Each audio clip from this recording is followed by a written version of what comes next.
Variamos la resistencia del reóstato y supongamos que la resistencia del reóstato toma un valor de 1 kiloohm. 1 kiloohm es 10 a la 3 ohm. Si ese es el valor de la resistencia del reóstato, el voltaje en los extremos de la fuente tendrá un valor de 10 a la 3 por 10 amperios, 10 a la cuarta voltios. Y la potencia que la fuente nos entrega será igual al voltaje 10 a la cuarta por la corriente 10 amperios, 10 a la quinta vatios. Incrementemos más a la resistencia del reóstato.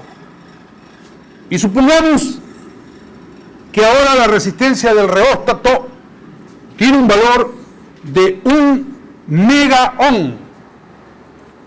1 megaohm es 10 a la sexta ohm. Si ese es el valor de la resistencia, el voltaje en los extremos de la fuente será 10 a la sexta por 10, 10 a la séptima voltios. Y la potencia que la fuente nos entrega será el producto del voltaje por la corriente, 10 a la séptima por 10, 10 a la 8 vatios. En la medida que sigamos aumentando el valor de la resistencia del reóstato, le estamos exigiendo a la fuente que nos entregue cada vez una potencia mayor.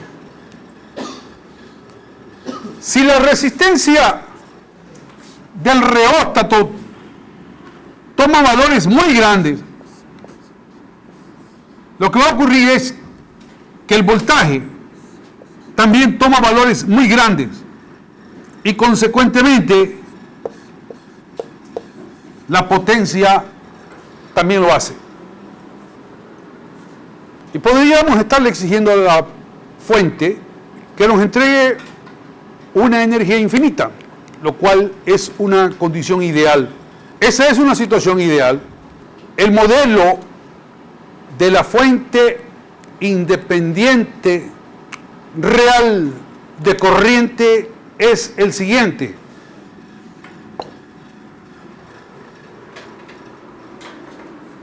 ¿Qué ocurre si se presenta una situación como la que analizábamos hace un momento en el caso de la fuente independiente ideal de corriente?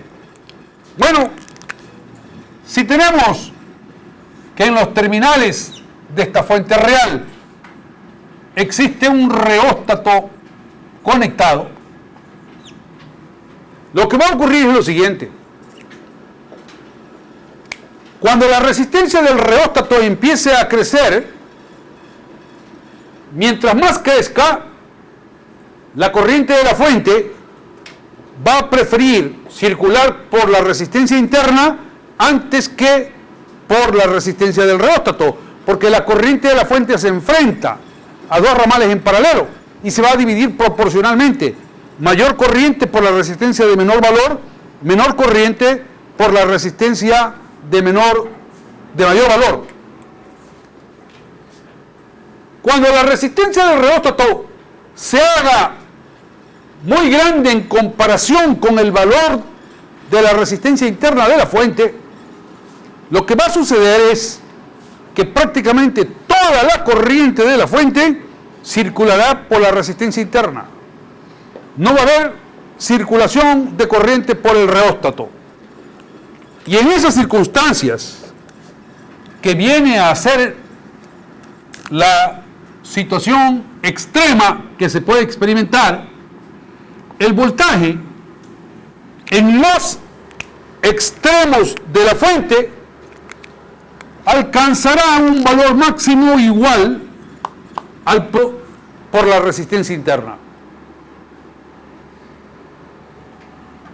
La potencia que la fuente puede entregarnos es igual al voltaje de la fuente, potencia que puede entregarnos esa fuente independiente real de corriente. En definitiva, El modelo de la fuente independiente real de voltaje consiste en la fuente acompañada por una resistencia en serie que no es otra que resistencia interna. Y en cambio el modelo de la fuente independiente real de corriente es la fuente acompañada en paralelo por una resistencia que no es otra que la resistencia interna de la fuente. Dos redes eléctricas se dice que son equivalentes si sus condiciones terminales son las mismas. Así, por ejemplo, esta red A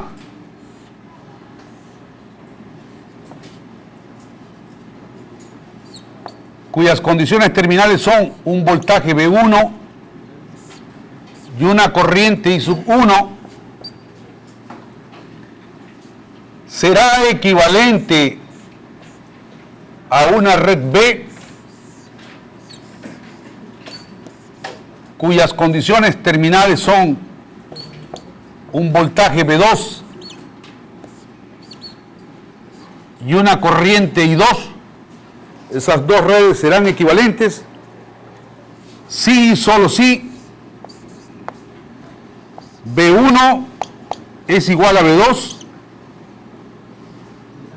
e I1 es igual a I2.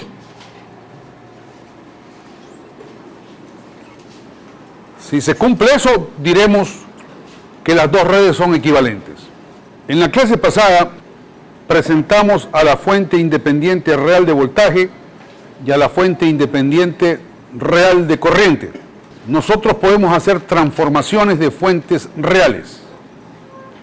Una fuente real de voltaje puede ser transformada a una fuente real de corriente equivalente y viceversa. Una fuente real de corriente puede ser transformada a una fuente real de voltaje equivalente. Veamos cómo se puede efectuar esta transformación. Tomemos a una fuente real de voltaje.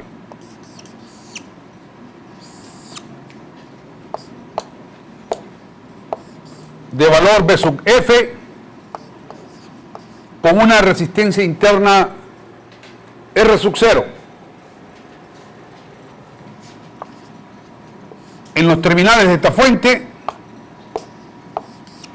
tenemos un voltaje que le vamos a llamar V sub T y una corriente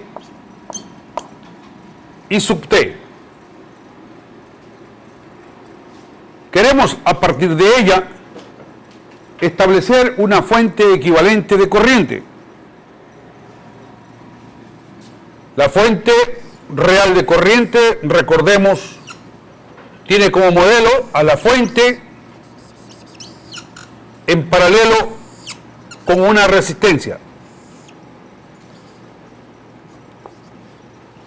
De acuerdo a lo que acabamos de manifestar respecto de redes eléctricas equivalentes, para que estas dos fuentes sean equivalentes, las condiciones terminales deben ser las mismas. Por lo tanto, aquí debe aparecer el mismo voltaje V sub T y la misma corriente I sub T que tenemos definido en la fuente real de voltaje. Hagamos el análisis de la fuente real de voltaje. La corriente I sub T al circular por R0